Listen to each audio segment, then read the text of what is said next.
Čo vidím na obrázku? Je tam park a vidím tam chlapca, ktorý beží so psom. Pes beží pred ním. Vidím tam muža, ktorý sedí na lavičke a číta si knihu. Potom tam vidím ženu, ktorá sedí na druhej lavičke vzadu a telefonuje s niekým.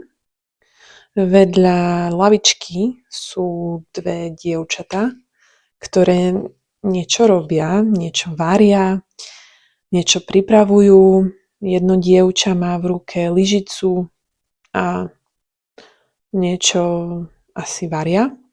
A potom vedľa dievčat vidím ďalšie dievča, ktoré sedí na zemi a pracuje na počítači. Áno, to je všetko, čo vidím. Je pekný slnečný deň a ľudia sú v parku.